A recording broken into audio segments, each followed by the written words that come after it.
เตื้อตามกูเตื้อก็จะฮื้อ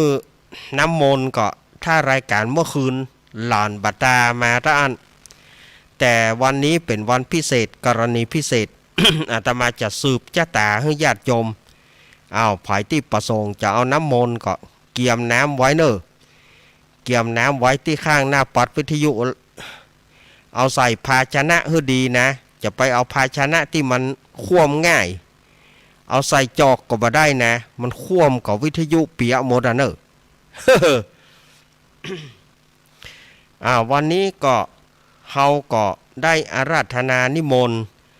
ท่านอาจารย์ท่านพระครูอภิวัฒนวิกรมมานั่งนักเป็นประธานวันนี้ท่านอาจารย์ท่านพระครูอภิวัฒนวิกรมเปิ้นก็จะมานั่งเป็นประธานในการเจริญพุทธมนต์ในครั้งนี้ขอขอบคุณนะครับแล้วก็หลวงลุงชัยวัฒนาคเสโนปอครูเก้าปอครูเงาอาตมาตัววันนี้เปิ้นก็ได้มีเกียรติเปิ้นก็ได้มานั่งนักคืออาตมาได้เจริญพุทธมนต์วันนี้นะศรัทธาญาติโยมก็คงจะเกียมน้ำก่อนไว้แล้วเนาะน้ำสำหรับศรัทธาญาติโยมจะเอาแป้งน้ำมนต์เอาไปกินไปอาบ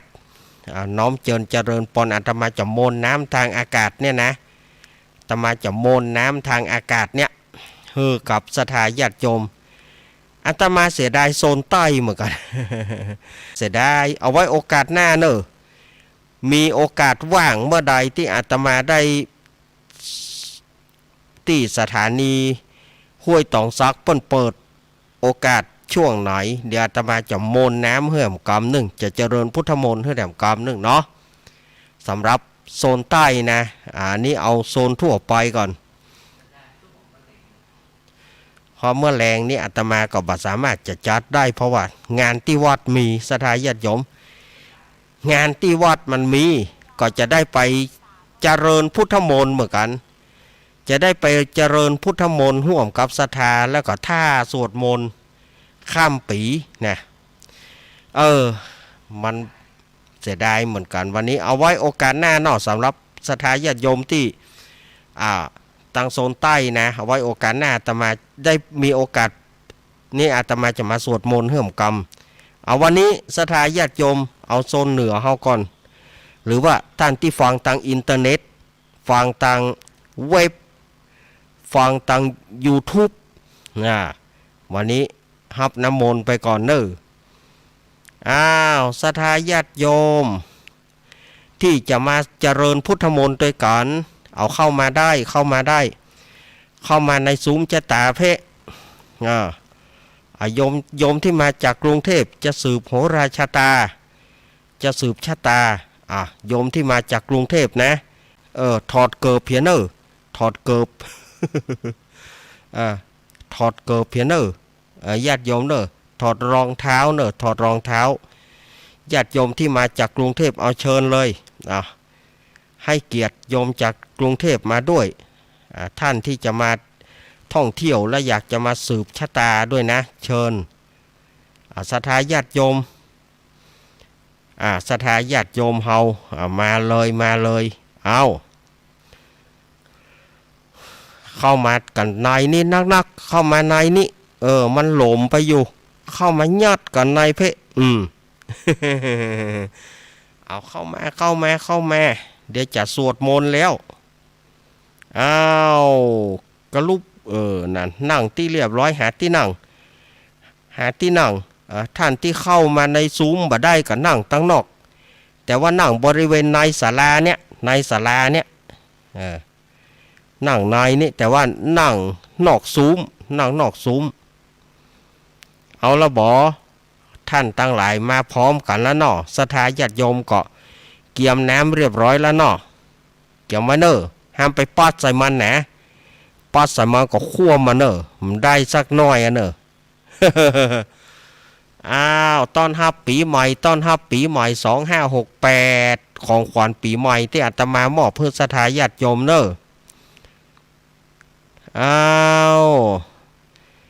ต่อไปนี้ก็เจิญ อุ้ยนานทานะอุ้ยนานทาวันนี้ทำหน้าที่มาคณายกปู่จานอุ้ยนานทาจุดเตียนครับวันนี้อุ้ยนานถามาจุดเตียนจุดเตียนเนอจุดธูปเตียนปู่ชาพระรัตนตรัยกดปอกแป๊กกันนะอุ้ยกดปอกแป๊กกันนะกดปอกแป๊กนั่นอ้าวนั่งที่เดิมนั่งที่เดิม อย่าไปฟังจักไฟเตอเนออย่าไปฟังจักเตอเนอ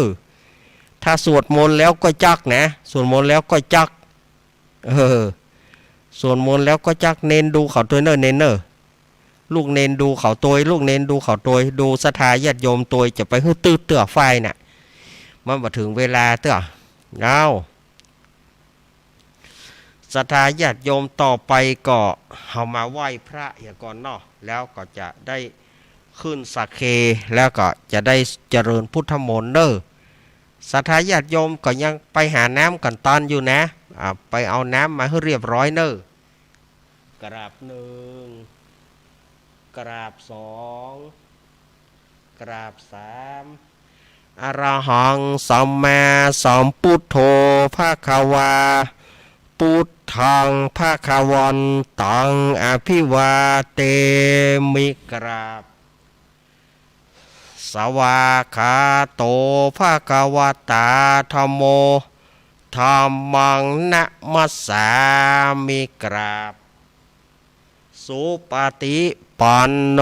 ภะคะวะโตสาวกสังโฆสังฆังนะมามิกราบเอาวินานขึ้นวิปติวินานขึ้นพระปริตวินานถาขึ้นพระปริตวิปติปฏิปหายาสัพพสัมปติสิทธิญาสัพพทุกขวินาศญะปริตังภูธมังคารังวิปติปฏิปหายาสัพพสัมปติสิทธิญาสัพพพญะวินาศญะปริตังภูธมังคารังวิปติปฏิปหายาสัพพสัมปติสิทธิญาสัพพโลกาวินาศญะปริตังภูธมังคารังริตัวนาเมตังสเมตาพาทานตาอเวกิตาจิตาปริตังพานันโตสักเคกเมจารูเปกิริสิกรตเตจันตริเควิมาเน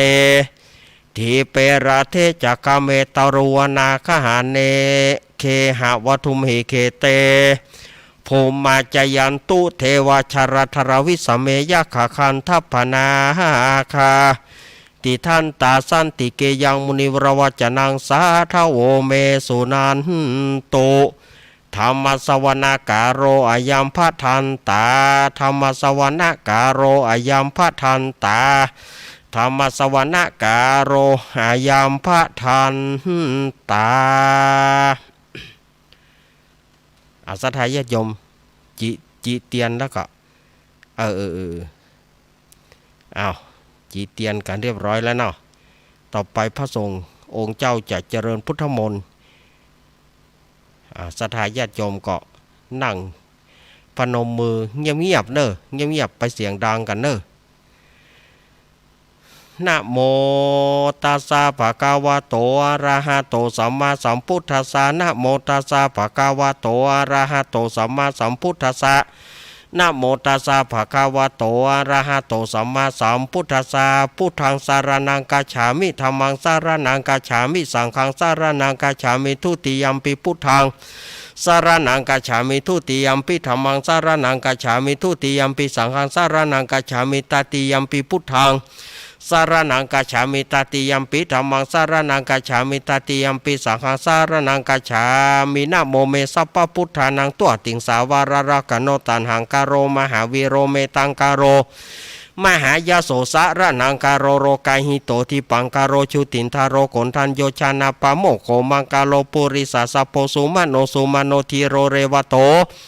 ราติวัตโนโสปิโตคุณสัมปันโนอโนมาทัสสิชานุตโมปทุโมโลกาปโชโตนะราโทวาราสารติปตุมุตตโรสตะสารโรสุเมโทอังกาปุงกาโลสุชาโต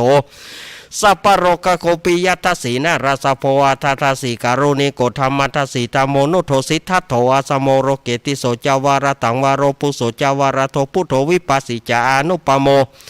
สิกขิสัพพะหิโตสัทธาเวสัพพุสุกาทายาโกกากุสันโทสัทธาวะโหโกนาคะมโนรานัญจโหกัสสะโปสิริสัมปันโนโกตัมโมสกายะปุงกาโวอาตาวิสติสังคตาอิเมพุทธามหิติกาการุณากุณสัมปันนสัพพะโรกาภิปุจิตาเอเตทัสสะปราพุทธาอุตมังกาปุงกาลเตปิสังฆคุณาสุงปิติเยอมตังปะทังเอเตพุทธาติตาจามังการาหุนติสัพพทาทาวิสติเมพุทเทอหังวันตามิสัพพตาเตสังยานีนาสีเลนะกันติเมตตาภเรนะจเตปิโนอนุรักขันตัวโรกเยนะสุเขนะจาทาวิสติเมพุทเทโยนะโรสารนังกโตกัปปานิสัตตสหสานิทุกขติงโสนะคาฉันติยาทาวิสติพุทธปริตังอันวินันทะวินันเกณฑ์ขันตั้งวินันเกณฑ์ขันตั้งคำว่าอันโสดบอกออกเคยวินันเกณฑ์ขันตั้งกำลืมสุมาเถอะวินันประเกณฑ์ขันตั้งเนอะสามพุทเทอัตถวีสัญจทวทาสัญจสหัสเกปัญจสัตตสหัสานินามามิศิรสาหังเตสังธรรมันจะสังกัญจาทะเรนานามามิหัง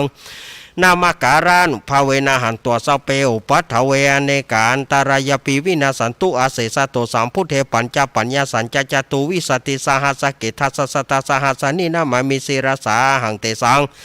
ธรรมันจะสังกัญจาตาเรนานามามิหังนามการานุภาเวนะหันตัวสเปอุปัฏฐเวเนกาอันตรายปีวินาสันตุอาเสสะโตสามพุทเทนวุทารสเตอัฏฐจตาลิสสหัสเกวิสติสัตตสหัสานิ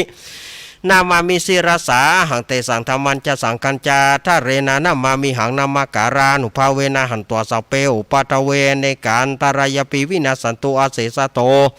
นะโมอะระหะโตสัมมาสัมพุทธัสสะมะเหสิโนนะโมอุตตมะธัมมัสสะสวากาตเสวะเตเนธานะโมมหาสังกัสสะปิวิสุทธาสีลทิฏฐิโนนะโมโอมัตตยารัตสารตนาตยสสาธุกังนะโมโอมากติตสัตตสวัตถุตยสปินะโมการะปะภเวนะวิกาชันตุอุปัฏฐวานะโมการานุภเวนะสุวัติหนตุสัพพทานะโมการาชเตเจนะวิธิมิโหมิเตชวาสาสนาสจโรกสาวุธิภวัตุสัพพทาสัสนัมปิจโรกันจเทวรากันตุสัพพทาสติงหนตุสุขิสัพเพปริวาริหิยตโนอเนกาโสมนาหนตุสหัสเปหิยติปิราชะโตวาโจระโตวามานุสะโตวาอามานุสะโตวาอาเกโตวาอุทากะโตวาปิสัจโตวาขานุกะโตวากันทกะโตวานาคตาโตวาชนะปัทโรกะโตวาสัทธมะโตวาอาสันทิทิโตวาสัพปุริสโตวาจันทะอาทิอาสามิกาโกนากุกุลาหิวิจิกามานิสัมปติปิยจตารสสุกรมหิสยคาราคสติหินานาปยโตวานานาโรกโตวานานาอุปัฏฐวะโตวาระขังคันหันตุปานิธานะโตปัฏฐายตถาคตสัทธสะปารมิโยทัสสะอุปปารมิโยทัสสะปรมัทธปารมิโยปัญจมหาปริจเขติโสจาริยปัจฉิมภาเวกัปภาวะกันติงชาติงาภินิกามานังปทานจาริยังโพธิบารังเกมาราวิชัยยังสัพพัญญุตยานปฏิเวทางนาวโรกุตรธรรมติสัพเพปิเมหุทากุเนอวชิตวเวสาริยเตสุปการันตาเรสุติยามารติงปารินตังการนโตอายสมานันทเถโรวิยการุญญาจิตังอุปทาเปตวโกติงสัตตสาเสสุจักวาเรสุเทวตายาสานัมปฏิกันหันติยาจาเวสาริยมปุเรโรกามานุสัตถุภิกขสัมปุตันทีวิธรรมปยังเก็บปมันตารทาเปสีปริตันตัมพนามเหอาเสวนาจาภารานังปันดิตานาจเสวนาปูจาจาปูจาเนยานังเอตมังการามุตตมังปฏิโรปเทสวาโสจาปุเปจากาตาปุญญาตาทัสมาปนิติจะเอตมังการามุตตมังพาหุสัจจันจสิปัญจวินายโยจสุสิกิโตสุภาสิตาจยาวจเอตมังการามุตตมังมาตาปิตุอุปทานังพุทธตาราสสังฆโหอนากุราชกัมมันตะเอตมังการามุตตมังทานันจะธรรมจาริยัญจยตากานัจสังฆโหนาวชานิกัมมันเอตมังการามุตตมารติวิรติปปามาชปนาจสัญญโมปะมาโทจะธรรมสุเอตมังการามุตตมังคาราวุติจักตัญญุตากาเรนะธรรมสาวนังเอตมังการามุตตมังกันติจะโสวจะสัตตสมานานัจทัสนังกาเรนะธรรมสากัจฉายตมังการามุตตมังตะโป ริยสัจจนาทัสสนังนิพพานาสชิกิริยะจะเอตมังการามุตตมังพุทธสารกธรรมิหิจิตังยันตานากัมปติยาโสกังวิราชังเกมังวิราชังเกมังเอตมังการามุตตมังเอตาเนสาเนกัตตวานาสัพพธรรมปราชิตาสัพพทาสุถิงขันจันเตตันเตสัมมังการามุตตมันติมหามังการสุตังยังกินจีวิตังอิทาวะหุรังวาสเกสุวายังรัตนังปณิตังนันโนสมาติเตถาคเตนะอิทัมปีพุทเทรัตนังปณิตังเอเตนะสัจเจนะสุวัติหนโตขะยังวิราคังอมาตังปณิตังยักขสกสกายะมุนีสมาหิโตนะเตนะธรรมเมนะสมาธิกินจิอิทัมปิธรรมเมรัตนังปณิตังเอเตนะสัจเจนะสุวัติหนโตยัมพุทธเสโทปริวานาหิสุจิงสมาธิมานันตริกัญญะมโหสมาธินะเตนะสัมโมนาวิชติอิทัมปิธรรมเมรัตนังปณิตังเอเตนะสัจเจนะสุวัติหนโตเยปุกลา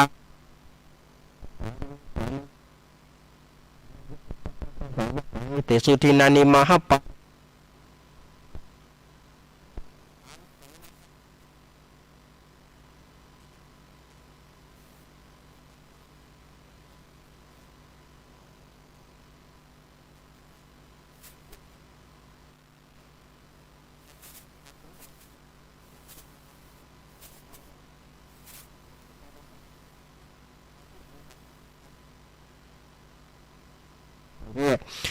รัตนังปณิตังอิเตนะสัจเจนะสุวัติหนโตยานิตาปุตานิสมากตานิปุมณีวายานิวันตริกิตถาคตังเทวมนุสปุจิตังพุทธังนามาสมาสุวัติหนโตยานิตาปุตานิสมากตานิปุมณีวายานิวันตริกิตถาคตัง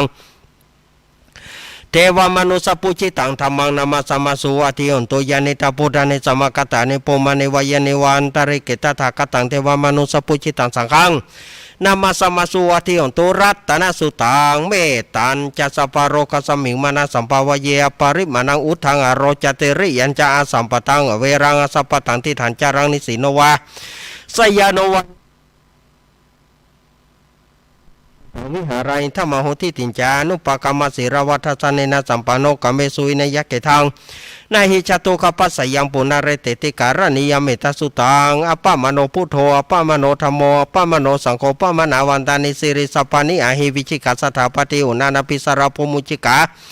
คาตาเมรักคาตาเมปริตาปฏิกรรมันโตโพธานิโสหังนะโมภะคะวะโตนะโมสัตตานังสัมมาสัมพุทธานันติติปิโสภะคะวะอะระหังสัมมาสัมพุทโธวิจจารณะสัมปันโนสุขโตโรกาวิตูอนุตตโรปุริสธรรมสารัตถิสัทธาเทวมนุสานังพุทโธภควาติสวากาโตภควตาธโมสันทิติโกการิโกเอปสิโกปนัยโกปัจจตังวิทิตโพยุหิติสุปฏิปันโนภควโตสาวกสังโฆชุปฏิปันโนภควโตสาวกสังโฆยะยะปฏิปันโนภควโตสาวกสังโฆสามิจิปฏิปันโนภควโตสาวกสังโฆยะติตังจตาลิปุริสยุคานิอัตตปุริสปุกลาเอสะภควโตสาวหุนายโยปะหุนายโยทักขินายโยอัญชาริการณิโยอนุตตรังวุญเกตังโลกัสสาติพาหุงสหัสสัพพะโรกาวินิมุตโตสัพพะสันตาปวสิโตสัพพะเวรามติกันโตนิพุตโตจตุวังภวสัพพิติโยเมฉันตุสัพพะโรโกวินาสันตุมาเตภวะตวันตารโยสุขีติกายุโกภวะอภิวัฒนาสิริสานิจังวุฒาปัจจายโนจตารโรธรรมะทันติอายุอโนสุขังพลังพาหุงสหัสเมการังโอติตาโกรัสเสนามารังธนาทิธรรมาวิธินาชิตวามุนินโทตันเตชะสาภาวตุเตชัยมังการานิมาราติเรกามาปิยุจิตตาสปารติงโกรัมปนาระวะกรรมะกรรมทัทายกังคันติสุทันตาวิธินาชิตวามุนินโทตันเตชะสาวตุเตชัยมังการานินารากิริงกาชาวราติมาตาพุทธังทวกิจกรรมสานิวสุทารุนันตังเมตัมภูเสกาวิธินาชิตวามุนินโทตันเตชะสาวตุเตชัยมังการานิอุกิตกกรรมทยันทสุทารุนันตังทวันติโยชนะปะถังกุริมาราวันตังเอติปิสังกตมโนชิตวามุนินโทตันเตชะสาวตุเตชยมังการานิกัตตวานะกัทมุตตารังเอวะมาวิธินาชิตวามุนินโทตันเตชะสาวตุเตชยมังการานิสัจจังวิหายทิปัจจติโตชิตวามุนินโทตันเตชะสาวตุเตชยมังการานินันโทปนันทโพชาคังวิปุตังมหิทิงปุตเตนะเถระปุจเกนะธรรมปยันโตอิทุปเทสาวิธินาชิตวามุนินโทตันเตชะสาวตุเตชยมังการานิทุกขะทิ ทิฏฐิปูชาเกนะสุทธาหัตถังพระมังวิสุติจุติมีทิภากาพิธานังยานาคเตนาวิธินาจิตวามุนินโตตันเตชะสาภาวตุเตชัยมังการานิเอตาปิพุทธชัยมังการาทากถโยวัจโนตินะติเนสารเตมตันทิหิตวานานิกวิวิธานิจุปทวานิโมขังสุขังอธิกามายนะโรสปัญโยโพชังโคจติสังคโตธรรมานังวิจโยตถาวิริยัมปิติปัสสัทธิโพชังคาจตถาปริสมัทุเปขาโพชังคาสเตเตสปาทัสสีนามุนินาสมรากตาภาวิตาปาหริกตาสังวัตติอาปิญญาญานิปานายะจโพธิยายเตนะสัจวเชนะโสทิเตอนตุสัพพทาเอกสมิงสมัยเยนะโถโมกกาลานันจักกัสปังกิลเนทุกิเตติสวโพชังเกสตะเตสิเตจตังอาภินันทิตัวโรกามุจิงสุตังคเนเตนะสัจวเชนะโสทิเตอนตุสัพพทาเอกถาธรรมราชาปิเครันเยนะพิปิลิโตจุนทัตเถเรนะตันเยวะปนาเปตวนะสาธารังสมโมทิตัวจะอาภตตัมหา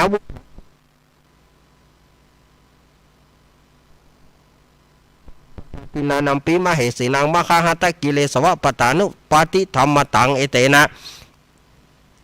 สัจวเชนะโสทิเตหนตุสัพพตายันตุนิมิตังรัญจะโยจามานะโปสกุณสัสสโถปปะกะหตุสุปินากันตังพุทธานุภาเวนะวินาสมินตุยันตุนิมิตังว่ามังคารัญจะโยจามานะโปสกุณสัสสโถปปะกะหตุสุปินากันตังธรรมานุภาเวนะวินาสมินตุยันตุนิมิตังอวมังการัญจโยจามานะโปสกุณสัสสโถปปะกะหตุสุปินากันตังสังฆานุภาเวนะวินาสมินตุมหากโรนิโกนะโถอิตายะสัพพะนินางปุริตวปารมิสัมปปันโตสัมโพธิมุตตมัยเตนะสัจวเจนะตุเตชัยมังการังชะยันโตโพธิยามุเรสกายานังนันทิวัตโนเอวังตวงวิจโยชยมังกะเลอปราชิตาปารังเกเสเสปัทวีปุกาเลอภิเสเกสัพพพุทธนังกัปปโตปมุตตะเทสุนักตังสุมังคารังสุปปตังสุติตังสุขโน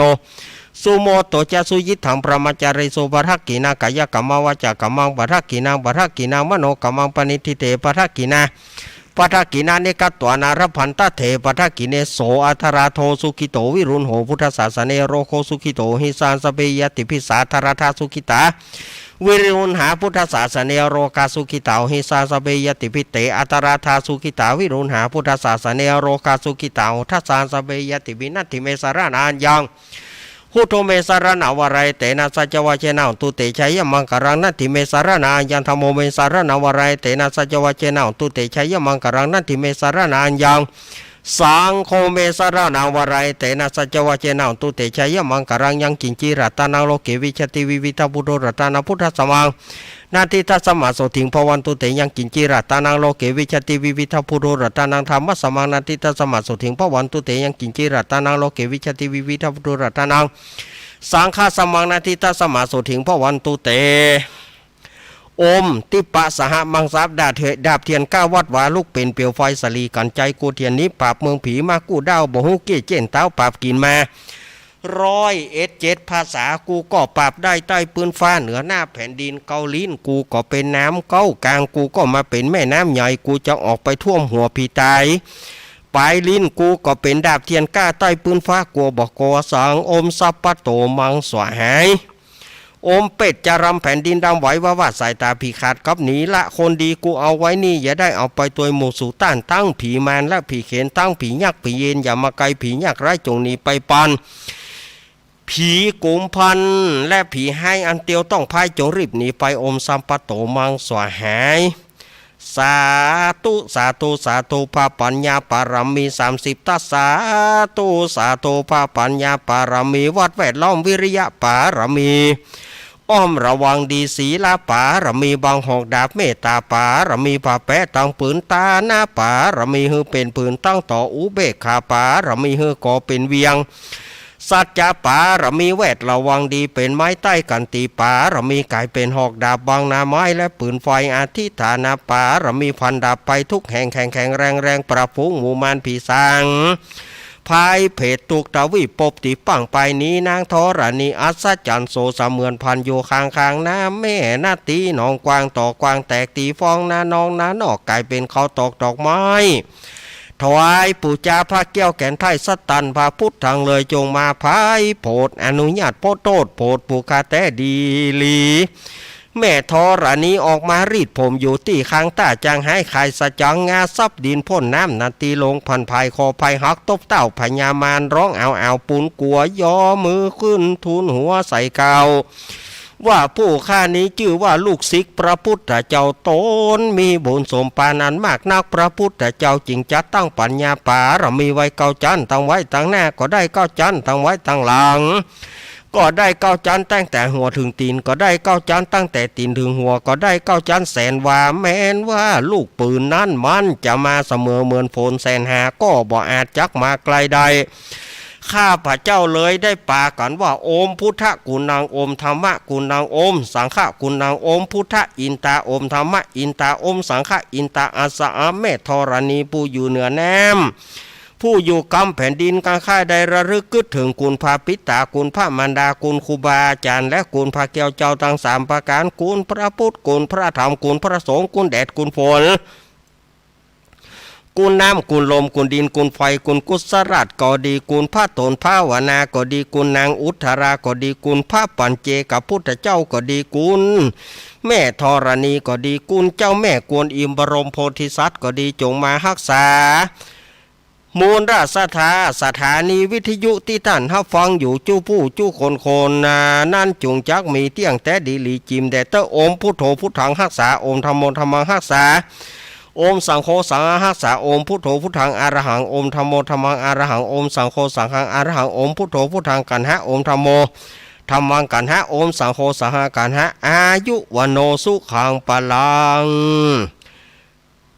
อิมัสสมิงมงคลจักกรวาลทั้ง8ทิศประสิทธิจงมาเป็นกำแพงเกี่ยวทั้ง7จันมาป้องกันห้อมล้อมรอบครอบตัวอนันตาราชเสมานาเกเต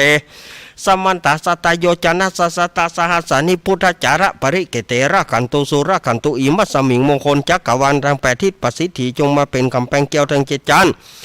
มาป้องกันห้อมล้อมรอบครอบตัวอนันตาราชเสมานาเกเตสมันตาสตโยจนะสัสตาสหัสานิธรรมชาระปริเกเตระกันตุสุระกันตุอิมัสสมิงมงคลจักกรวาลทั้ง8ทิศประสิทธิจงมาเป็นกำแพงแก้วตะเจจันมาป้องกันห้อมล้อมรอบครอบตัวอนันตาราชเสมานาเกเตสมันตาสตโยจนะสัสตาสหัสานิปัญเจกพุทธจาระปริเกเตระกันตุสุระกันตุอิมัสสมิงโมจงมาเป็นกำแพงแก้วทั้ง7จันมาป้องกันห้อมล้อมรอบครอบตัวอนันตาราชเสมานาเกเตสมันตาสตโยจนะสัสตาสหัสานิสังฆจาระปริเกเตระกันตุสุระกันตุต่อไปเป็นคาถาต่ออายุลวดสืบจตาเนออาทิอุณหสาวิจโยธรรมโลเกอนุตตโรสปัสสตาหิตถายตังตวงกันหาหิเทวเตปริวเชราชทันเทอามานุเสปวะเกภยเคนาเควิเสพุเตอากาลมารเนนะจัตสะพัสสมามารณมุโตทะเปตัวการามริตังตัสเสวะอานุภาเวนะโหนตุเตโวสุขิสัทธา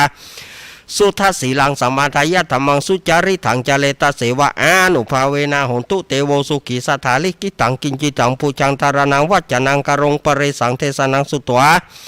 ตาสาโยปวัตติสักกตัวพุทธารัตนาสถาอุตมวรังหิตังเทวมนุสนาบุรเตเจนะสุทินานาสันตุปัตวสัพเพตุกาอุปสมินตุเตสักกตัวธรรมารัตนัง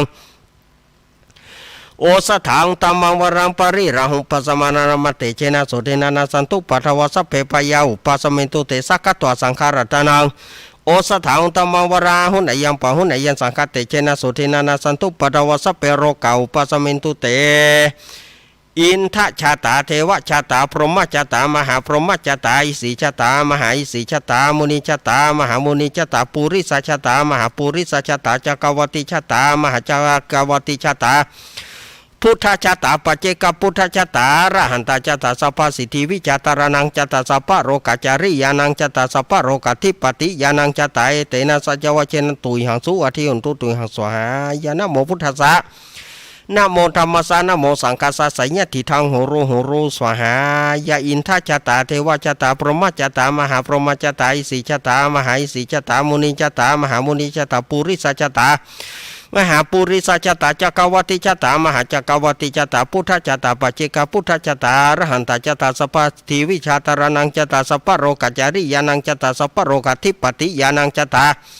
เอเตนะสัจวะเจนะตุยหังสุวะทิหนตุตุยหังสวหายานะโมพุทธัสสะนะโมธรรมัสสะนะโมสังคัสสะสยติทังโหโรโหโรสวหายะอินทชตาเตวะชตาพรหมชตามหาพรหมชตาอิสิชตามหาอิสิชตามุนีชตามหามุนีชตาปุริสัชตามหาปุริสัชตาจักรวัติชตามหาจักรวัติชตาพุทธชตาปัจเจกพุทธชตาระหันตาจตาสัพพสิทธิวิชาตารานังจตาสัพพโรกาจาริยานังจตาสัพพโรกาทิปติยานังจตาเตนะสัจวะเจนะตุยหังสุอธิอุนตุตุยหังสายะนะโมพุทธัสสะนะโมธรรมัสสะนะโมสังคัสสะสยติทังโหโรโหโรสวหายะพุทธกาโมระเพปุตังธนะกาโมระเพทนังอธิกาเยกายะยายะเทวนังปิยตังสุตวาอิติปิโสภควายมราชาโนท้าวเวสสุวรรณโนมรณังสุขังอรหังสุขโต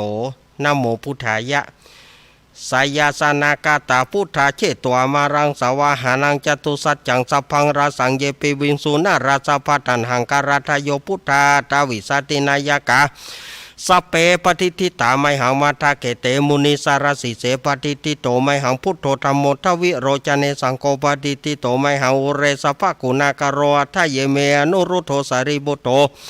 จะทักขีเนโกนทันโยปิติภากัสมิงโมการโนจวามาเกทักขีเนสาวะเนไมหังอาสุงอนันทารหุโรกัสปุจจามหานะโมอุปาสุงวามาโสเทเกเกสันเตปิติภากัสมิงสุริโยวะปะพังการนิสิโนสิริสัมปันโนโสภิโตมุนิปุงกาวกุมลกัสสปุเทโรมเหสิจิตวัฏโกโสไมหังวัฏเนเนจังปฏิทัสสิกุณากโรปุโนอังกุลิมาโรจาอุบารินันทสีวเรเทระปัญจายเมชตานารเตเทระกามามาเสสสิติมหาเทราวิชิตาชินาสาวกะเอเตสิติมหาเทระชิตวันโตชิโนราสาจารันตาสีระเตเชนะอังกามังเกสุสันติตารัตนังปุระโตอสิทักเกเนเมตาสุตกังทัชคังปัจจโตอสิวเมอังกุลิมาระกันธาโมระปะเรตัญจาอาตานาติยสุตกากาเสชาทนางอาสิเสสาปะกลาสันติตาชินานาวราสัญยุเตสัตตปะการะรังกตาวตาปิตาที่สัญชตาภัยราชตุปัทวาเสสาวินัยยันตุอนันตกุณเตชะสาวาสโตเมสกิเจนะสัทธสัมพุทธปัญชเรชินะปัญชรมัจฉัมหิวิหารันตังมหิสัทธาปเรตุมังสเปเตมหาปุริสสัพพัยเจวมันโตสุกุโตสุระโขชินานุภาเวนะชิโตปัตชิตุปัทโวธรรมานุภาเวนะชิตาริสังโฆสังขานุภาเวนะชิตันตรายโยสัทธามานุภาปาปริโตจารามิชินะปัญชเรติพุทโธมังกลสัมพุทโธสัมพุทโธทิปัทุธรรมโมพุทธมังกละมากัมมาสปะทุกขาปมุญเจเลธรรมโมมังกลสัมพุทโธคัมปิโลทุทโสอนุมธรรมมังกละมากัมมาสปะพยาปมุญเจเลสังโฆมังกลสัมพุทโธวราทกินโยอนุตตโรสังฆมังกละมากัมมาสปะโรกาปมุญเจเลตุกปตาจเนทุขาปยปตาจเนปยโสกปตาจเนโสกาหุนตุสเปปิปานิโนเอตาวตาจามเหหิสัมปตังบุญญาสัมปตังสัพเปเตวานุโมตันตุสัพพสัมปติสิทธิยาทานังทะทันสุสัสริยสิรารักันตุสัพพทาภาวนาปิรตาหุนตุขจันตุเตวตากตาสัพเพพุทธาปรปตาปเจกานันจะยังพรังอรหันตานาจเตเชนาระขังวันตามิสัพพโสภวตุสัพพมังคารากันตุสัพพเทวตาสัพพพุทธานุภาเวนะสัทธาสุถิงภวันตุเตภวตุสัพพมังคารากันตุสัพพเทวตาสัพพธรรมะนุภาเวนะสัทธาสุถิงภวันตุเตภวตุสัพพมังคารากันตุสัพพเทวตาสัพพสังฆานุภาเวนะสัทธาสุถิงภวันตุเตนักขตะยาคาภูตานังปปะกะหานิวารณปริตสานุภาเวนะหันตัวเตสังอุปทเวนะกตะยาคาภูตานังปปะกะหานิวารณปริตสานุภาเวนะหันตัวเตสังอุปทเวนะกตะยาคาภูตานังปปะกะหานิวารณปริตสานุภาเวนะ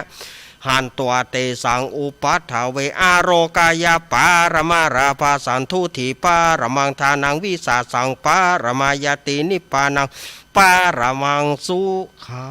งสาธุสาธุสาธุ อ้าวเรียบร้อยแล้วเนอะสำหรับสวดสืบชะตาต้อนรับปีใหม่เอาศรัทธาญาติโยมเอาดึงไฟได้ดึงไฟกลุ๊บศรัทธาญาติโยมก็ศรัทธาญาติโยมที่มาจากกรุงเทพก็จักเลยจักเลย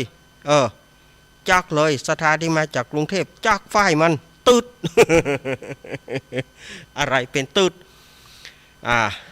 อะไรเป็นตืดเอาจักเลยเอาจักไฟก็เอามาหาตัวเก่าเนอะเอาไว้กับตัวเก่าก่อนเอาไฟไว้กับตัวไฟตัวมันเอามูนูมูกามเฮ้ยมูนูมูกามมูนูมูกามมายกเอาซุ้มจะตากับบะเป้ากล้วยอ้อยนี่กำยกมูนุ่มเอาไปยกมายกขัวนี่มายกไม้กำไม้ขัวมายกไม้จะตานี่เอาออกไปนอกเอาเดี๋ยวผ่านหน้าท่านอาจารย์พระครูฮะน่ะผ่านหน้าเปิ้นฮะน่ะแล้วก็เอาไม้ตั้งหน้าเปิ้นน่ะเอ้ยแต่เราเอาไม้ไปตั้งหน้าอาจารย์พระครูยุ่งแหละเอาแหมไปนะออกก็นอกเอาลีกตั้งก่อนลีกตั้งก่อนเราไปตั้งหน้าท่านอาจารย์ท่านตั้งตาท่านอาจารย์นี่ยุ่งแหละบ่ได้จัดรายการนะสุดแรงสุดปีแล้วเฮ้ย เอาออกไปนอกพูดกันเนอะออกไปนอกเอาศรัทธาญาติโยมที่จะมัดมือที่จะมัดมือก็ถือไฟการเข้ามามาหาครูบาอาจารย์การเข้าเข้ามา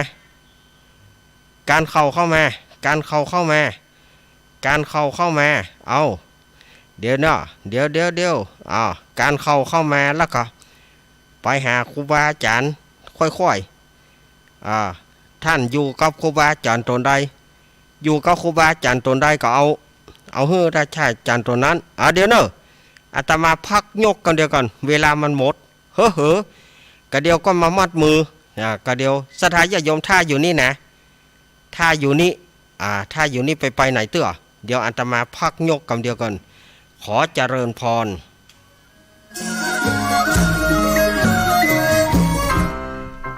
น้องๆหน้าหนาวนี้ไปแอวเหนือเฮาพักที่นี่บ่รีสอร์ทนี้ดีขนาดมีเครื่องทำน้ำอุ่นระบบแก๊สเอาไว้ให้พร้อมแต่ก็ต้องระวังเนอะเครื่องทำน้ำอุ่นระบบแก๊สมีคนตายมาหลายรายแล้วจะอั้นเลยกะอ้ายก็นึกภาพเอากะเปิดเครื่องทำน้ำอุ่นระบบแก๊สในห้องน้ำถ้าบ่มีพัดลมดูดอากาศการหมุนเวียนของออกซิเจนมันจะดีได้จะใดในเมื่อการเผาไหม้บ่สมบูรณ์ก่อเกิดการสะสมแก๊สคาร์บอนมอนอกไซด์สูดดมเข้าไปมันจะไปจับกับเม็ดเลือดแดงและทำให้เม็ดเลือดแดงจับกับออกซิเจนได้น้อยลงเมื่อออกซิเจนเข้าไปถึงปอดก็จะย่าให้คลื่นไส้เมาหัวหายใจยากจนถึงขั้นเป็นลมแล้วก็ตายได้โดยเฉพาะคนที่มีโรคประจำตัวเช่นโรคหัวใจ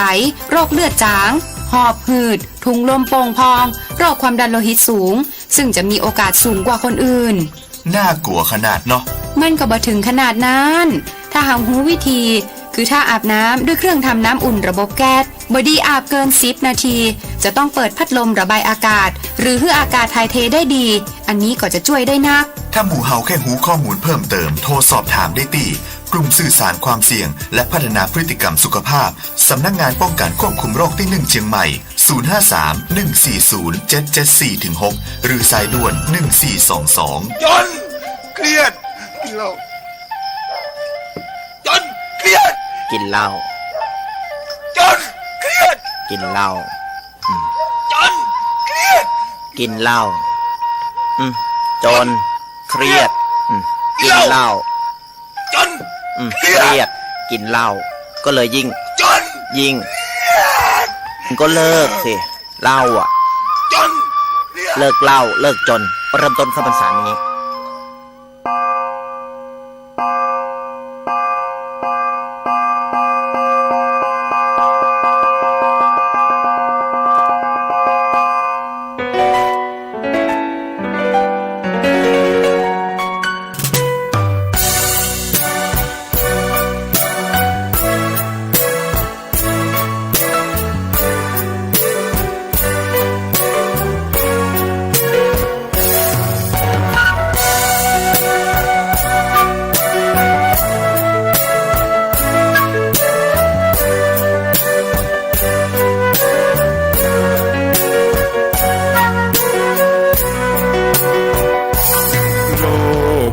วนชวนให้คิดอนิจจังทุกสิ่งไม่ยั่งยืนจีรังย่อมผุพังตามกาลเวลาจะฝืนให้ยั่งยืนจนสิ้นโลกาอย่าได้หวังดังปรารถนาองค์พระพุทธาท่านตรัสสอนไว้เกิดแล้วคงไม่แคล้วต้องชราแก่อาคราวแก่สมปัญญาทั่วภารามีโถมไปเจ็บทุกข์ย่อมเวียนวนมีพ้นใครๆสัตว์โลกล้วนรู้แน่แก่ใจเกิดแก่เจ็บตายหลีกไปไม่พ้นใครหลงคิดหลงปิดอัตตาว่าใจแจ้งกำมลแม้นพระปลงได้คงสุขล้นชีวิตมีมองมนเกิดมาเป็นคนสมบูรณ์ดับหายเพียงร่างกายไว้ชีวาแต่กุศลผลกรรมธรรมาย่อมแปลงค่ากลายเป็นทุนส่งผลให้ทุกคนเวียนวนไม่สูญสุขและทุกข์เป็นไปตามทุนที่พวกคุณได้ก่อทำมา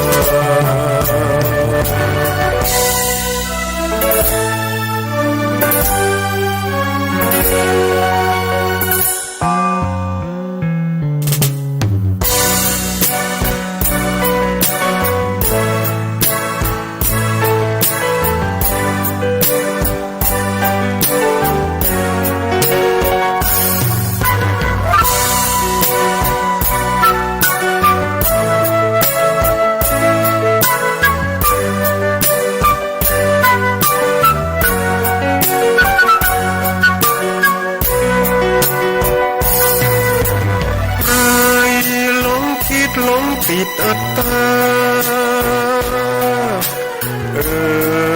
ว่าใจแจ้งกำมลแม้นพระปลงได้คงสุขล้นชีวิตมีมองมนเกิดมาเป็นคนสมบูรณ์ดับหายเพียงร่างกายไว้ชีวาแต่กุศลผลกรรมธรรมาย่อมแปลงค่ากลายเป็นทุนส่งผลให้ทุกคนเวียนวนไม่สูญสุขและทุกข์เป็นไปตามทุนที่พวกคุณได้ก่อทำมา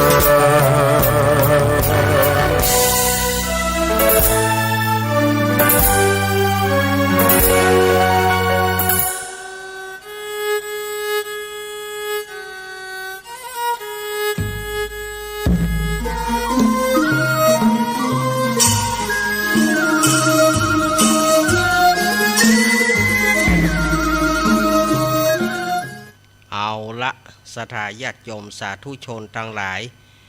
อาตมาก็ได้พักยกนะไปเข้าห้องน้ำห้องท่าเหียกรรมเตียวไปตำนี่เหียกรรมพอศรัทธาญาติโยมพร้อมกันละกานะศรัทธาญาติโยมก็มานั่งเมื่อใดจะได้มัดมือเอาคำเดียวมาการเข้ามาแล้วเนาะเรียบร้อยกันแล้วบ่เอาไปตั้งเนนเน้นดูเขากันเน้นดูญาติโยมตัวสมาลูกน้อย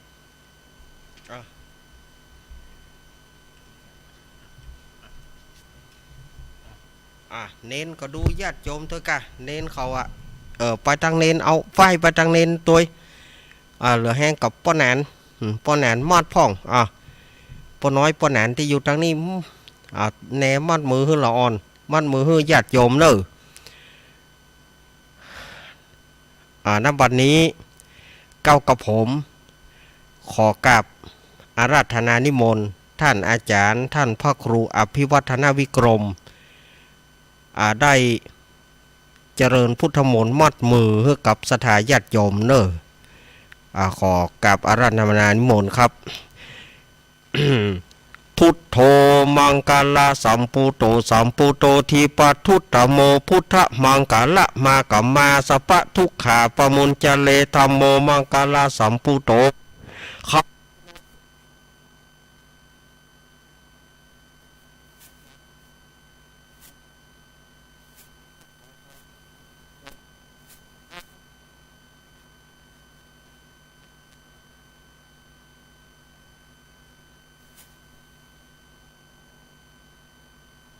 เตเจนาระขังวันทามิสัพปะโสสัพเพธรรมาปรปตาปเจกานันจะยังพรังอรหันตานาจเตเจนาระขังวันทามิสัพปะโสสัพเพสังฆาปรปตาปเจกานันจะยังพรังอรหันตานาจเตเจนาระขังวันทามิสัพปะโสอิติปิโสวิเศษอิเศษพุทธนาเมอิเมนาพุทธทังโสอิโสทังพุทธปิติอิปัญจมาเดชิโนนาโถปโตสัมพุทธิมุตตมังจตุสัจจังปกัสสิติธรรมจักกังปวัตเยเตนะสัจวจนะโหตุเมชัยมังการังพุทโธปัสเคาะธรรมโมปัสเคาะสังโฆปัสเคาะพุทธรักษาธรรมโมพระธรรมรักษาสังฆรักษาสถาญาติโยมที่มัดมือแล้วก็อาการเข่าออกไปการเข่าออกไปถอยออกไป ไปนั่งตีของญาติโยมเนอะนั่งตีของญาติโยมเก้ากระผมขอกราบอาราธนานิมนต์ท่านอาจารย์ท่านพระครูอภิวัฒนวิกรมได้ประพรมน้ำมนต์เพื่อกับญาติโยมขอกราบอาราธนานิมนต์ครับเอาพวกวินันทากรรมสลุงกรรมวินันทากรรมสลุงกรรมสลุงท่านอาจารย์ท่านพระครูก็จะพระภายน้ำมนต์แวดเลยเนอะเฮือเปิ้นแวดเลยแวดวัดแวดศาลานี่ครับ เนอชะยันโตโพธิยาโมเรสักกายานังนันทิวัตตาโนเอวังตวงวิจัยโยโหหิชัยยาสุชัยยะมังกาเลอาปาราจิตาปารังเกสีเสปัทถวีปุงกาเลอาภิเสเกสาปพุทธานังอาคาปโตปโมตติสุรกาตังสุมังการังสุปภัตตังสุมุติตังสุกาโนสุโมโหโตจาสุยิทังพระมจาริสุปทักขีนังกายกัมมังวาจากัมมังปทักขีนังมโนกัมมังปนิทิเตปทักขีนาเนกัตวนะรัพพันตเถปทักขีเนครับวันนี้ก็ขอกราบขอบพระคุณท่านอาจารย์ท่านพระครูอภิวัฒนวิกรมรองเจ้าคณะอำเภอดอยหล่อแล้วก็เจ้าวาดวัดปากตังเจริญเฮาวันนี้เปิ่นให้เกียรติมาเป็นประธาน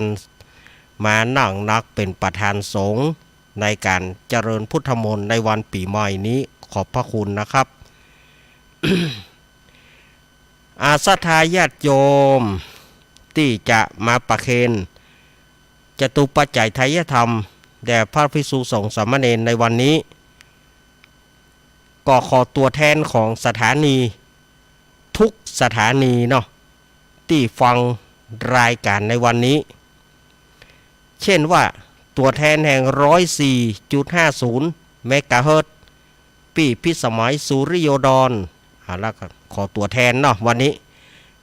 ขอตัวแทนมาเลย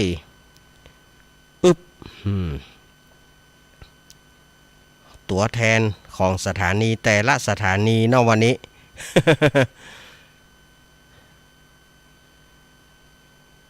100.25 เมกะเฮิรตซ์วัดพระบาทอุดมขอตัวแทนแต่ละสถานีนะครับเอาประเคนเลยตัวแทนวัดบุพารามมนเสียงธรรม106.25 เมกะเฮิรตซ์มาเลยครับตัวแทน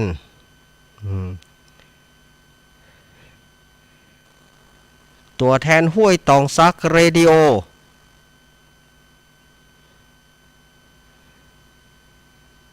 ป้ออุดมแม่เทียมวอนพุทธวงศ์ตัวแทนบ้านทุ่งเรดิโอ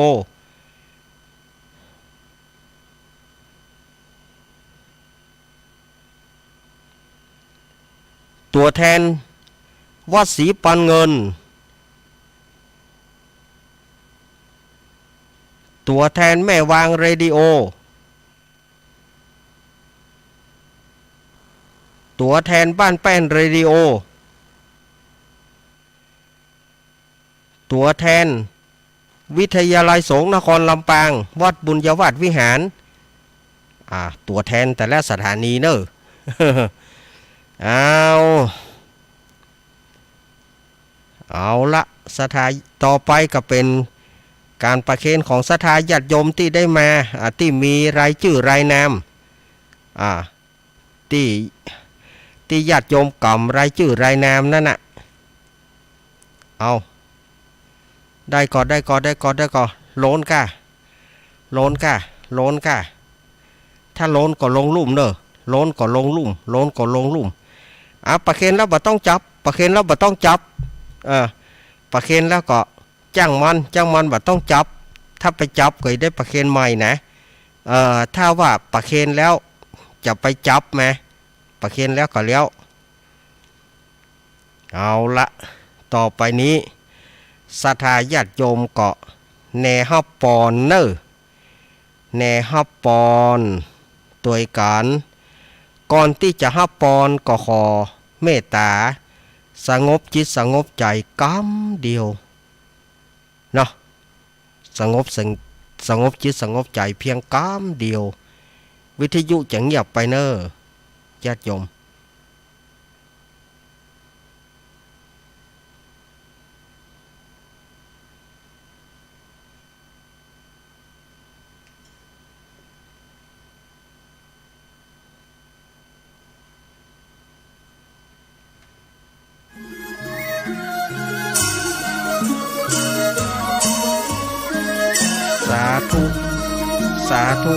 สาธุอนุโมทามิอนุโมทนาบัดนี้ศรัทธาญาติโยมทั้งหลายได้มาสืบโหราจตาขอแผ่บุญกุศลถึงถวายบูชาพระพุทธพระธรรมพระสงฆ์ถวายครูบาอาจารย์จุตนจุองค์ตาลแด่สวัสสวาที่รักษาวัดวาแห่งนี้ตาลไปหาเทวบุตรเทวดาทุกตนทุกองค์เจ้าเสียงเมียงรักษาปัจจา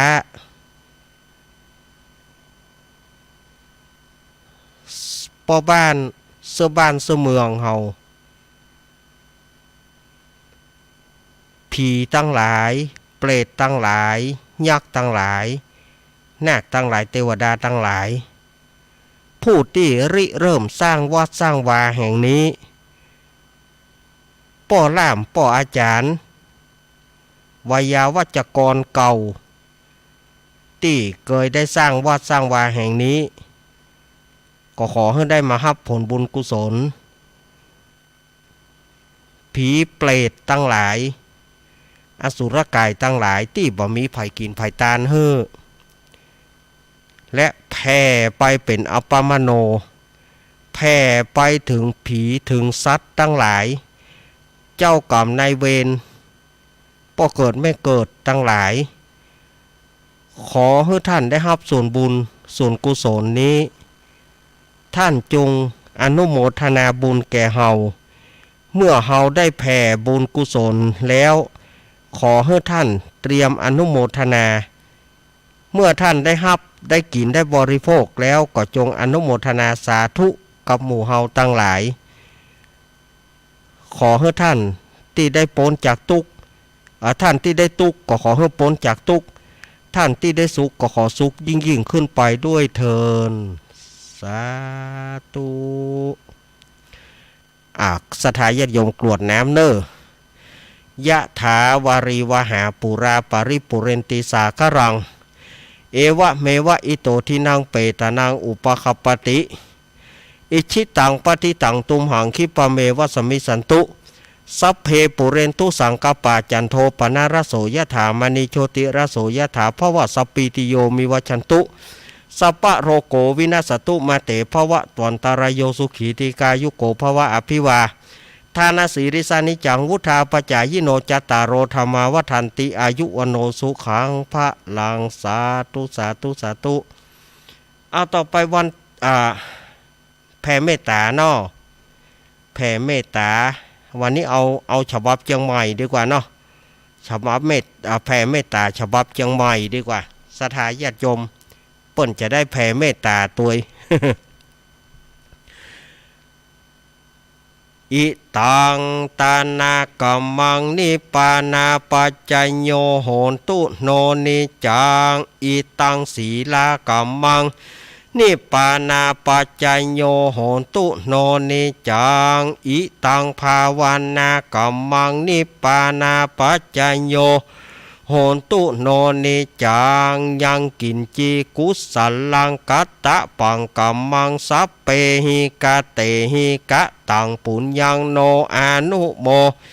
ทันตุสุนันตุพลโตเยเตวะอาสามิงคาเนอาทิคาตาติคายุกาสัทธาหนตุสัพพะสัตตานังสุขีอัตตานัง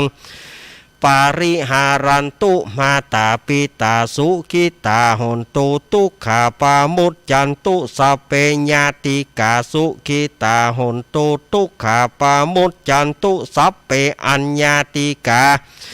สุขิตาหนตุทุกขาปามุจจันตุสัพเพปีสาสัพเพยัคขาสัพเพเปตาสุขิตาหนตุทุกขาปามุจจันตุสัพเพนากาตาสุขิตาหนตุทุกขาปามุจจันตุสัพเพเทวาสุขิตาหนตุทุกขาปามุจจันตุสัพเพอาจาริโยปัจจัยญาสุขิตาหนตุทุกขาปามุจจันตุสัพพะสัมปาตินังสามิชันตุโววันตามิพุทธังสัพพังเมโตสังฆามันทะเมพันเตวันตามิธัมมังสัพพังเมโตสังฆามันทะเมพันเตวันตามิสังฆังสัพพังเมโตสังฆามันทะเมพันเตวันตามิโคโรปัชายาจาริเยสัพพังเมโตสังฆามันทะเมพันเตวันตามิกัมมะทานังสัพพังเมโตสังฆามันทะเมพันเตวันตามิอารัมเมพัทธสีมายังสัพพังเมโตสังฆามันทะเมพันเตวันตาเมเจติยังสัพพังสัพพัทธาเนโสปฏิทิตาสรีรัตตาตุโยตุมหาโพธิงพุทธรูปังสักการังสัทธานาคาโลเกเตวะโลเกพรหมะโลเกชัมพูทิเปรังกาทิเปสารีรัธาตุโยเกสาธาตุโยอระหันสาธาตุโยเจติยังกันทะกุติงจตุราสีติสาหาเสธรรมกันเตสัพเพสัมปาราเจติยังอหังวันตามิสัพพโส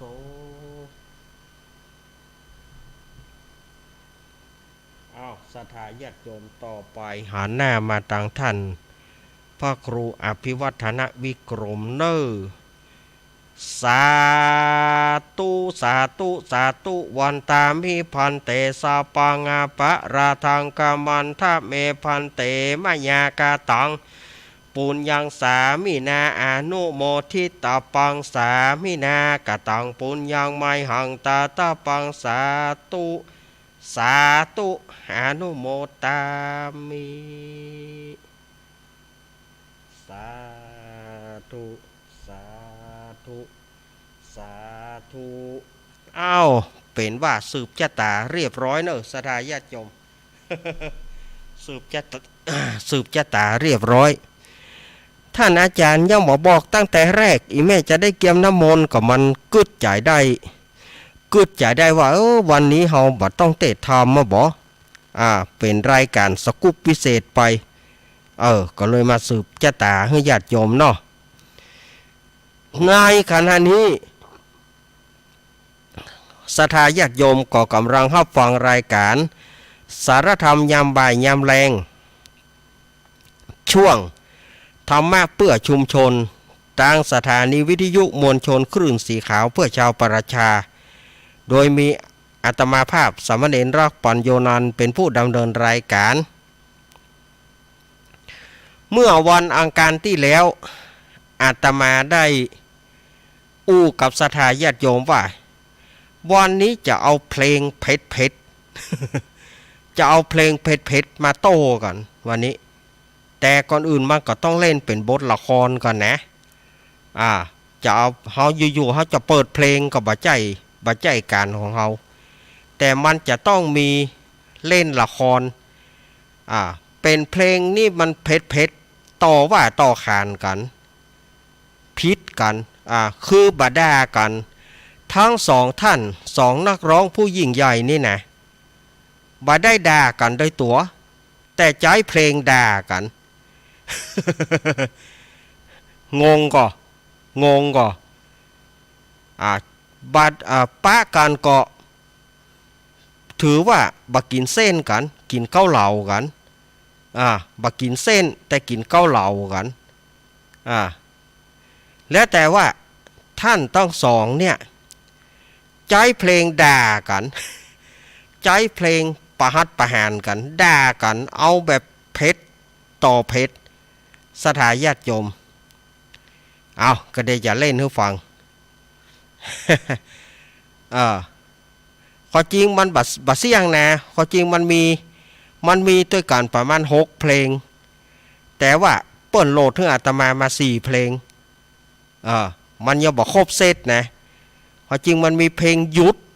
มันมีเพลงยุดปัญหาของทั้งสองนักร้องเนี่ยมันมีเพลงยุดแถวคำหรอพอเพลงนี้ออกมาก็แตกกันตึงตอนนั้นด่ากันอันนี้อาตมาเอามา4เพลงที่เพชรเพลงที่เพชรร้อนใจเพลงด่ากันตอนหน้าก็บอกอู้นะแต่ใจเพลงด่ากันเสียคนนักก็หูตันมันเป็นว่าด่าเฮารู้นี่เนี่ยทำไมจะเล่นนึกฟังนอกเอาคณะละครปีไอก้อนปีหนานก้อนมาสวัสดีสวีดัตคุณผู้ฟังที่เขารบมาแล้วนายก้อนทองไอ้หนานก้อนผู้รูปรอมาแล้วไอ้หนานก้อนครับเฮ้ยไอ้หนานก้อนโบครับเฮ้ยนั้น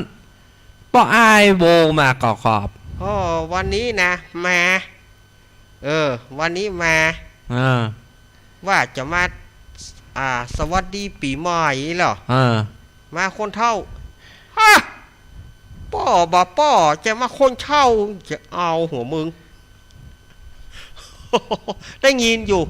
หูกูไปใจหยวกอยู่สวัสดีปีใหม่ป้าหนานก้อนโบหัดสวัสดีป้าไอ้โบนะครับว่ายีบ่าสวัสดีปีใหม่ป้าไอ้โบนะครับว่ายีปีใหม่เยอะวันนี้nhàแล้วก็สวัสดีปีใหม่คุณผู้ฟังทุกท่านเยอะป้อnhà ai bà dây mà mời nhiều mời ho hơi chàiก็บ่จ่ายใช่chưaเมื่อลบกันบ่ได้ก้าจะเอาnhà bà như hàm khô nha nhở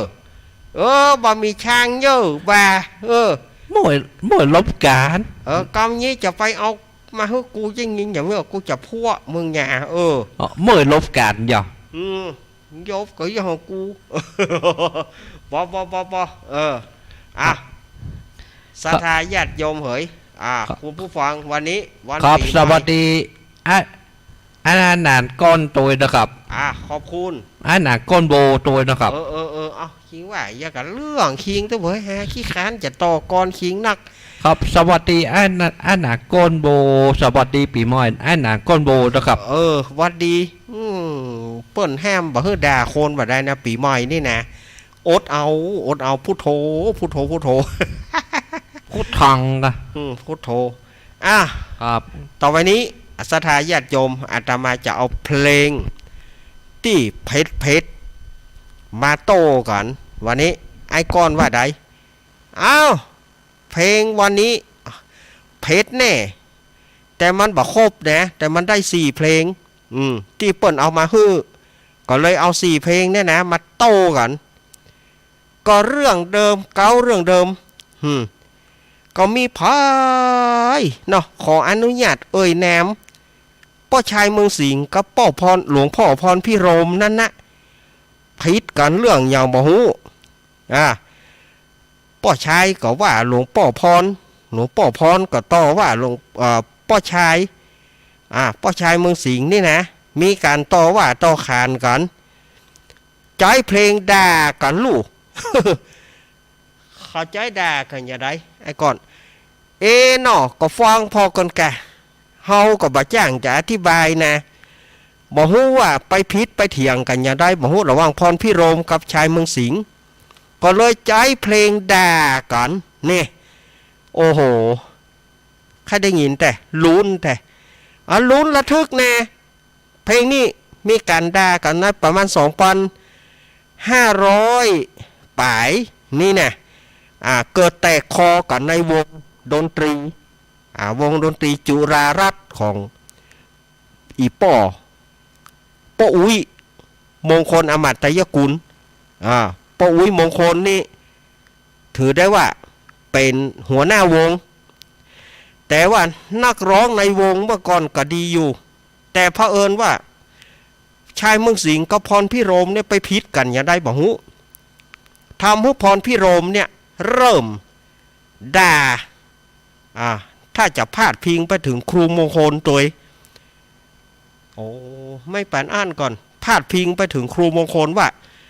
ครูเนี่ยหักลูกศิษย์ลูกหาบ่เต้ากันเป็นไม้ลักปักเลนอีโลอันนี้เต้าที่ฟังจาก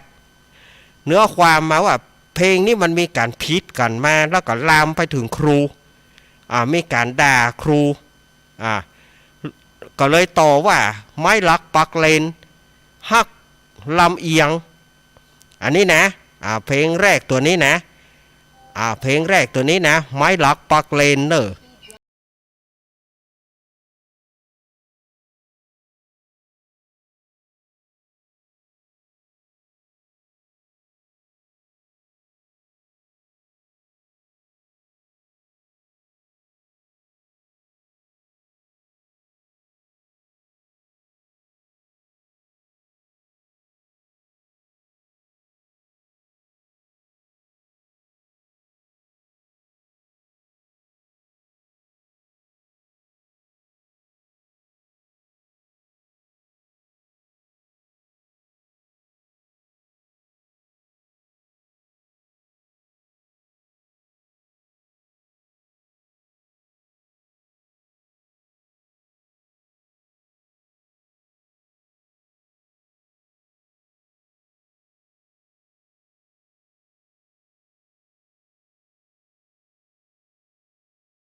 ผมก็ด่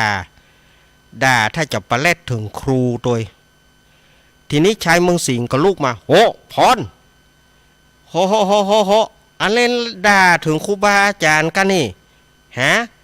มันบ่ได้ความแล้วแน่พรเฮาขอเตือนเพื่อนหน่อยนะ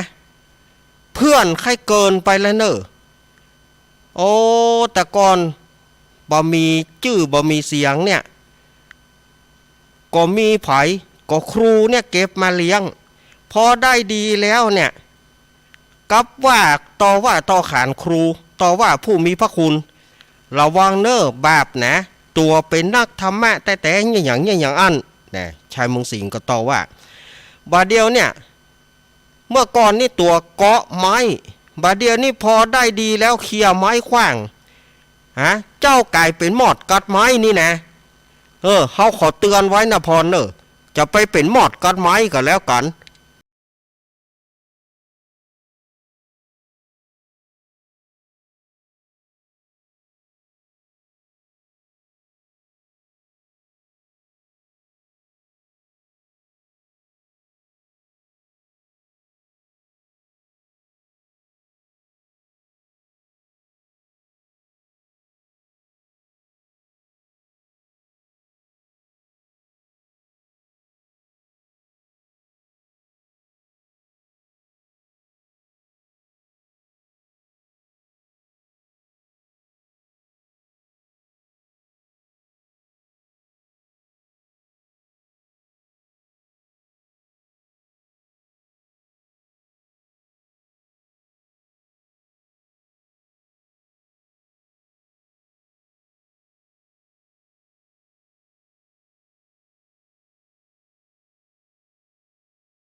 ชายปุถโธ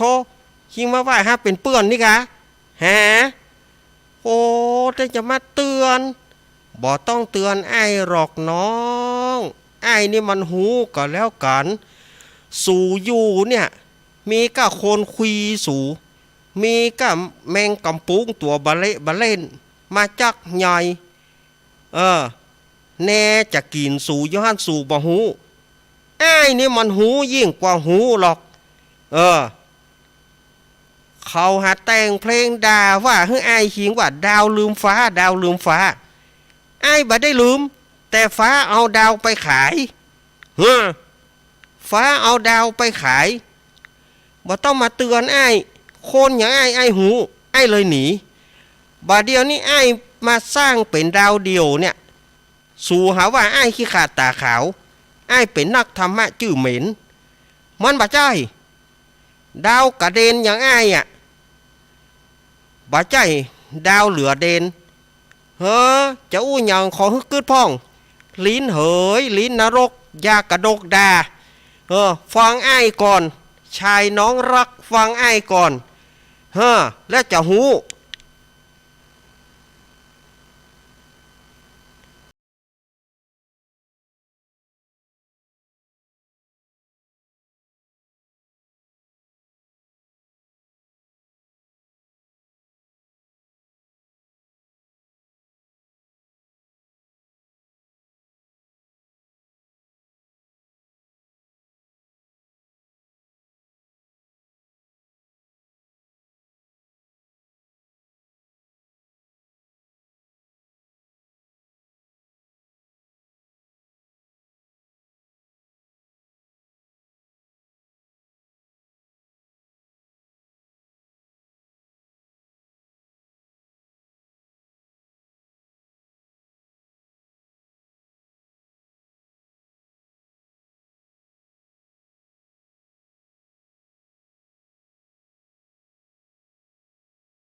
ลูกขึ้นเบ่งครับ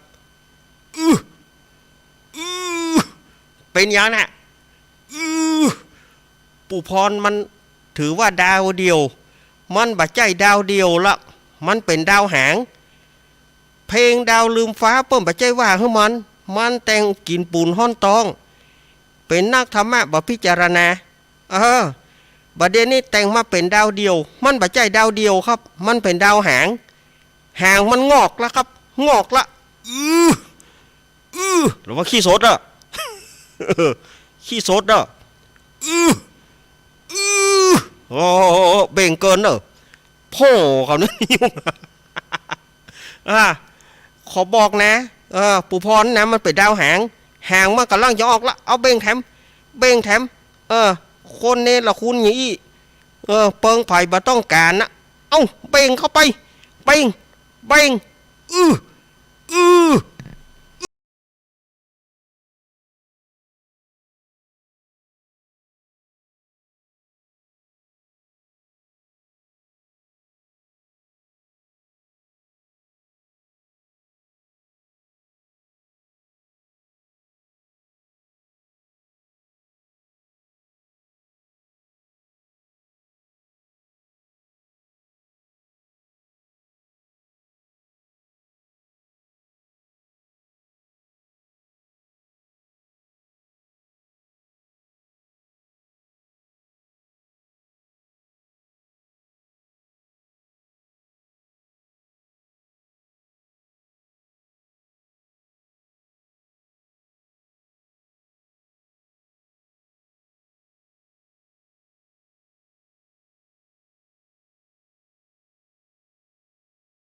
เอา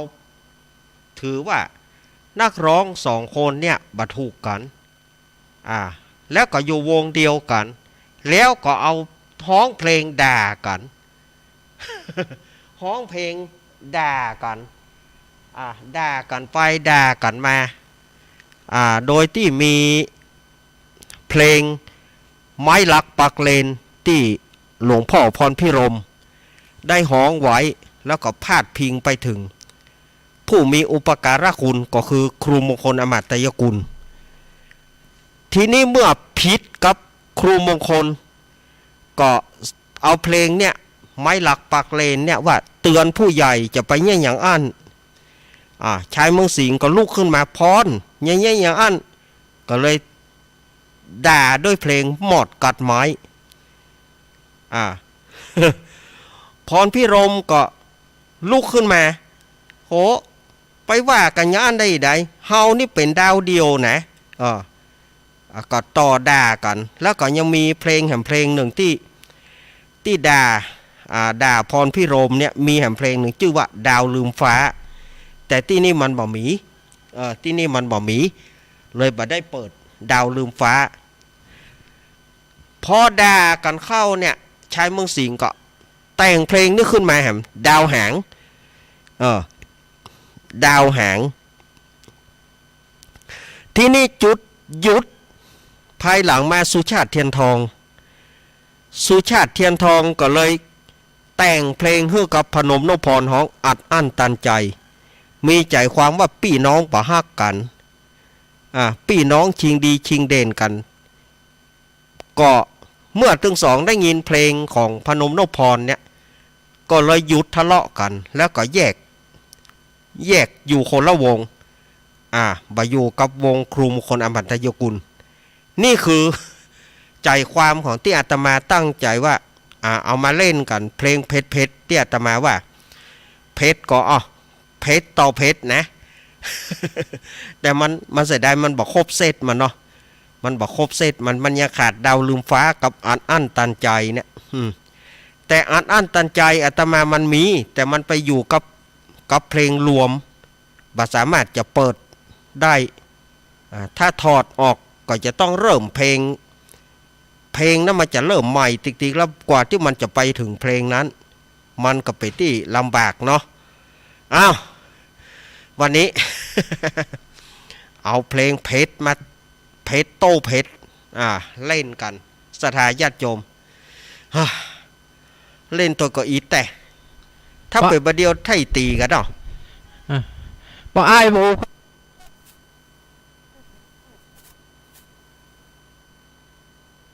เขาเนี่ยแกเอาเพลงชมัยบาลุกกุกุยชมัยเขาพีกกันแย่ป้าอ้ายว่าเพลงม่วนกว่าครับป้าอ้ายโบครับมันม่วนแย่มันยุ่งจีโยมันพีกกันแย่ง่ายที่ชุดชายเมืองฉิงก่อนหนีพรพิรมก่อนหนีไปเป๊กตุเหียไปจ่ายง่ายผ้าเหลืองปุ่นมันเป๊กตุเหมือนลุงไอ้โวไปหลังมาพรพิรมกูไปบวชดีกว่าชายเมืองสิงห์นี่ก็ยังโลดแล่นไปจนบัดเดียวนี่เปิ้นบัดสบายนั่งวิวแชร์นั่งรถเข็นแต่ก็ยังฮ้องเพลงได้อยู่เจ้าหลวงพ่อพรพิรมนั้นได้มอละนาภาพไปเยี่ยวอันนี้ใจความของเพลงเนี่ยสมัยก่อนเขาอยู่วงเดียวกันลุงอ้ายฮ้องเพลงขอบของเปิ้นจ้างกว่าครับมันก็ได้แกบ่เยี่ยวเช่าเยี่ยวร้องฮ้องคือของฟังสักท่อนนะครับบ่เอาเยี่ยวเพลงจีมันจะหูกันอย่างก็เนี่ยทำบุญร่วมชาติเนี่ยชาติก่อนยาเพียงเนี่ยกู้เคียงเก็บดอกไม้ร่วมจนดีร้องฮ้องพี่ไอ้โบร้องฮ้องของฟังจนจบสักท่อนนะครับปอยะท่านบิ๊กบอสจะด่าหัวอย่างอันออกประตังดำเนินมาได้นะครับท่านบิ๊กบอสจะด่าหัวมาเอาเย้าปอเย้า วันนี้ลุงไอ้ไปวัดก่อไปคืนนี้ไงว่าใจอย่างยังยินว่าจังว่าจะเผาข้าวยามจะไปใช้ข้าวยามบักกินยังไงข้าวแยงไงเฮ หันของฟรีนี่โล่นก็ใส่เอาแต่ ก็ใช่เต็มที่ยะอยู่ของขวัญของรางวัลเฮาก็ใช่เต็มที่ยะอยู่ เอาอันยาวเป็นของควรเป็นเลขด้วย โอ้ เปิด มีกันเนาะไปชื่อ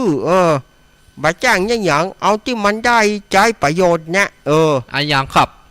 ชื่อออมสินอยากแกงราคาเปิ้นว่าเอาตั้งแต่ราคา100เนอะ อ๋อ ป้อหยาง่ายอันลุงหนาน โอ้ออมสินท่านมันของตู้ลงหลักอย่าครับ ก็กูก็กูว่ะสุแม่เจ้าก็ลุงก็ชื่อไว้อยู่ยุงก็จะเอาไปชิงเหมือนกันถ้าไผ่ได้ก็ถือว่าดีอ่ะเนาะ ของตู้ลงหลักเขามีนะครับ ก็มีแง่ มันก็เหมือนก่อนฮะ เขาจึงเอาเขาจึงเอากันเดียวกับพอว่าไผ่จะได้ของไผ่อีเนาะ ระวังว่าเปิ้นได้ของลุงไอ้โวปล่อยนี่เปิ้นเอาไปทุบเหลวเด้อ อันออมฉินนี่ไงเฮาเอาฮือเปิ้นจึงว่าออมฉินเปิ้นจึงว่าฮือออมชับออมฉินฮือชายนายหันคนใหญ่เอาไปบุบเงี้ยอย่าคุณเปิ้นจึงชื่อเปิ้นว่าออมฉินฮือเอาชัยชับฉินไว้แง่มันเป็นอย่างอีไอ้เปิ้นจะห้องออมฉินเปิ้นบอกจะว่าห้องว่าของไอ้อย่างที่มันบายีว่ามันบายีไผ่จะไปชื่อมันบายีไผ่จะไปชื่อเปิ้นชื่อที่ของดีๆเนี่ยกะชัยไอ้เขาชื่ออย่างยาฉีฟันก็เอาไว้แปรงเขี้ยวมันก็จะได้ประโยชน์อยู่เขาชื่ออย่างชื่อยำยาพายุ่มยำยาพายุ่มก็มันก็แง้มถามว่ายำยาพายุ่มดีก็จะปล่อยกี่โมงครับ ก็ไปว่าไงก็ยุคนี้ไปก็จะแอบแง้มแอบหยองกะแอบแง้มแอบหยองก็ไปบากินยาเข้าเพื่อว่าเพื่อจะเผาข้าวยามก็จะแปลงข้าวจีกันเนาะเฮาก็บากินยากะเฮาก็ไปช่าเขาชวดมนทุกเจ้าจะชวดมนหอนของฟรีนี่โล่นข้อซอยแต่มันบาเจ้าว่าโล่นข้าวชายดีเหลือที่ลุงจะไปกินเหล้าเมายาสมัยก่อนที่ลุงบอกเคยเข้าวัดจะบอก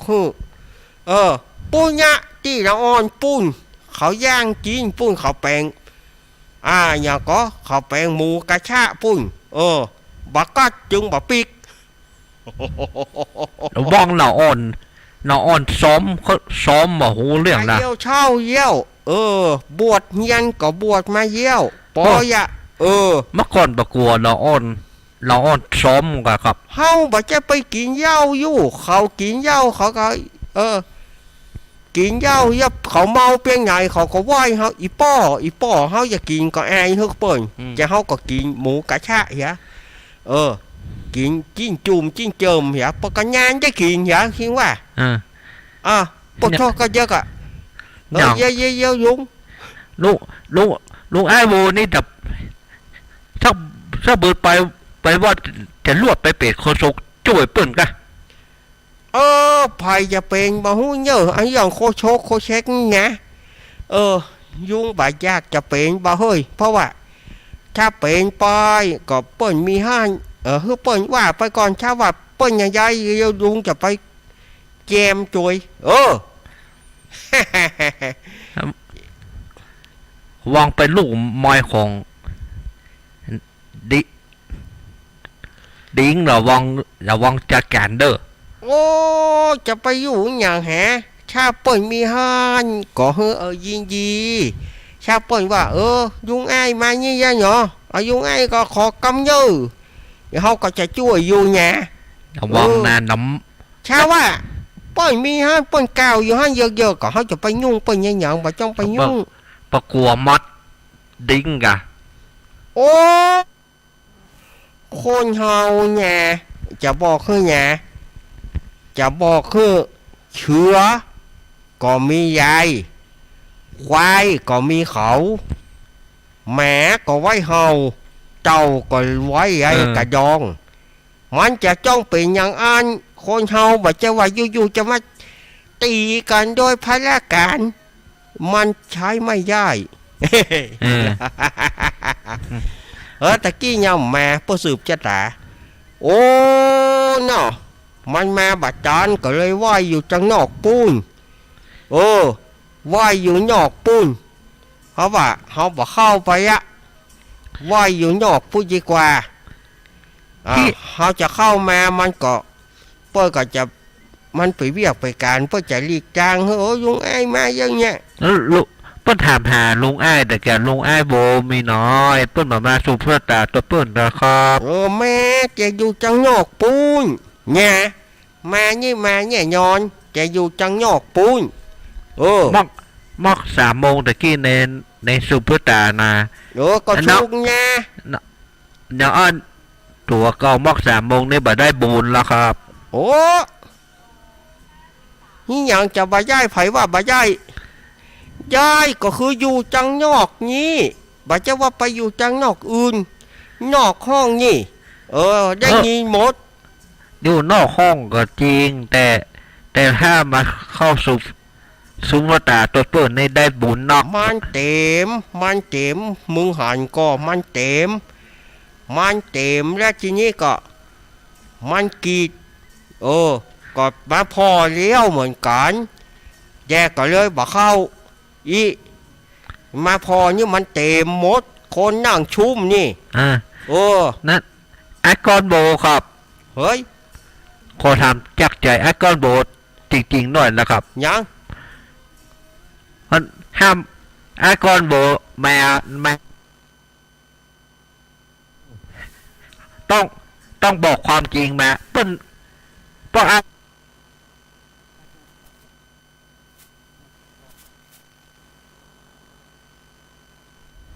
ก็ก็มีนี่ลูกก็นั่งกันเนี่ยว่าอีป่อบ่เข้าไปกะก็คนเต็มไปคนเต็มป่อบ่เข้าไปเพราะว่าคนมันนักอีลูกครับสวัสดีครับจะหมดเวลาแล้วครับหน้ากาหน้ากาน่ะอ้าวขออวยลุงไอ้ขออวยปอนเฮ้พ่อแม่พี่น้องชาปัญญาคนฟังจังหลายมีใจความชุกความเจริญเนอะลุงอ้ายครับเฮ้ยลุงอ้ายบอกงานของปีซีสมัยคือตัวนะครับเนี่ยวันอาทิตย์ที่12 มกราคม 2568หลังปีใหม่ได้12 วันนี่นะขอเชิญไปกันไปที่วัดฝ่ายหินตำบลชูเจ็บอำเภอเมืองจังหวัดเชียงใหม่เนอะไปกันไปที่เปิ้นจะมีการทอดผ้าป่าจานผ้าป่าธรรมะใครเครียดโดยพี่สมัยชุลิโยยอนเป็นประธานพี่สมัยก็ว่ายุงอ้ายมาเนอะอีหรอแล้วลุงอ้ายรวดบอกงานของบอสเมียงประตูแล้วครับถ้าห้องลุงบ่ไปอีหรอกับพี่สมัยว่าอย่างไงถ้าห้องลุงบ่ไปถ้าห้องพี่อ้ายจะไปโอ้กี่กอเนี่ยมันก็ช้ำมายาโฮมคางปี้โฮมนาถ้าห้องลุงนี่บอกไปถ้าห้องพี่อ้ายจะไปอันนี้ก็สถานญาติโยมอันนี้ก็ไปยืมเนี่ยวันที่31 มีนาคมแล้วก็1 เมษายนอันนี้ก็ประเพณีโฉงน้ำพระชาติวัดฉันเมืองจังหวัดหนองร่องอำเภอเวียงหนองร่องจังหวัดยะปูนเนอะวัดของเน้นรักนี่ไงเจ้าอาวาสป้าเจืออย่างครับเจ้าอาวาสบอสเมียงเจืออย่างครับตุโย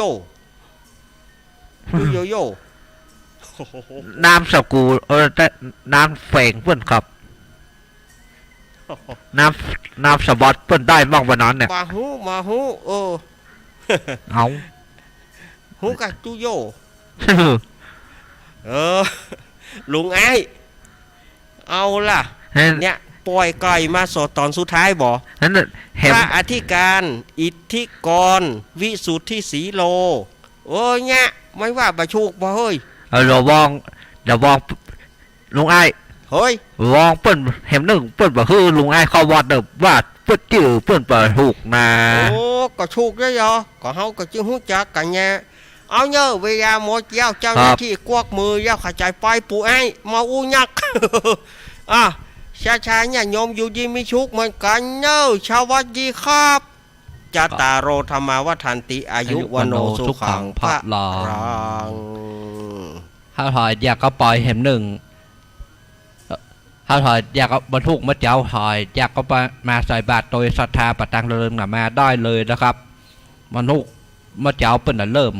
6 โมงมาเจ้าเริ่มบินทบาทเข้าสารอาหารแห้งเนาะเข้าสารอาหารแห้งเตะจะออกปอดประทางเริงไปลงไปซอยกองดำก่อนเนาะซอยกองดำแล้วก็อ้อมมาตังกาดประทางเริงเนาะถ้าถอนมีใจในศรัทธากดีมาใส่บาตรโดยเปิ้นก็ได้เด้อครับเข้าสารอาหารแห้งเด้อครับสวัสดีครับ